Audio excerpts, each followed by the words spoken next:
ও বন্ধু, তাপমাত্রা ছিল 55 ডিগ্রি সেলসিয়াসের উপরে। মায়ের খালি বুক আর সন্তানের খালি পিঠ, ওই সন্তানের পিছনে লাগার কারণে সন্তানের গোটা পিঠটা ফসকা পড়ে গেছে, মায়ের বুকের ভেতরে ফসকা পড়ে গেছে। তিনি তার মাকে নামালেন, মা পেশাব করে দিয়েছে, পায়খানা করে দিয়েছে। নিজের হাতে তার মায়ের পায়খানা পেশাব টুকুন পরিষ্কার করে দিয়ে নতুন কাপড় তার মাকে পরালেন, আবার পিঠের ভিতরে বাঁধলেন। বাইতুল্লাহ তিনি তোয়াফ করতে চান, 2-3 বার তোয়াফ করার পরে তিনি 7 বার অতিক্রম করতে পারে না। ঠিক এই সময় তার মা হয়তো পেশাব করে দেয়, নাইলে পায়খানা করে দেয়।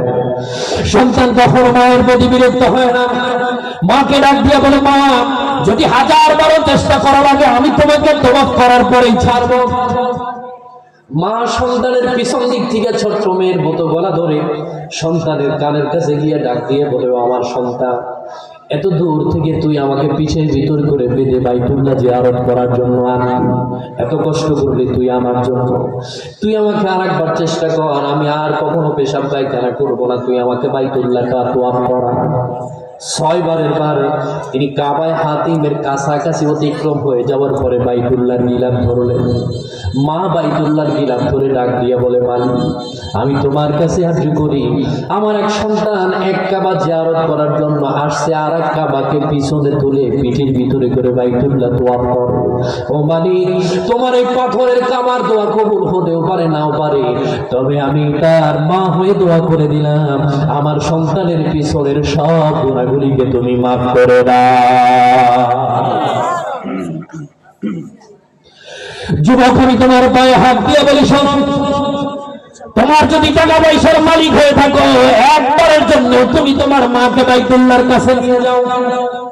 কাবা জিয়ারত করার পরে রাসূলুল্লাহ বলেছেন, কাবা এবং হাতিমের মাঝখানে বুক লাগায় দোয়া করলে কবুল হয়, মাকাম ইব্রাহিমের পাশে দোয়া করলে কবুল হয়। কিন্তু রাসূলুল্লাহ আর এক হাদিসে বলেছেন, তুমি যেই কাপড় পরে বাইতুল্লাহ জিয়ারত করার জন্য গেছো, ওই কাপড়ের ভিতরে যদি 1 টাকা হারাম থাকে, তোমার হজ আল্লাহর দরবারে কবুল হবে না। যুবক, তার মাকে বাইতুল্লাহ জিয়ারত করার পরে সাফা মারওয়া সাই করলে মা সন্তানের কাছে বায়না ধরলো।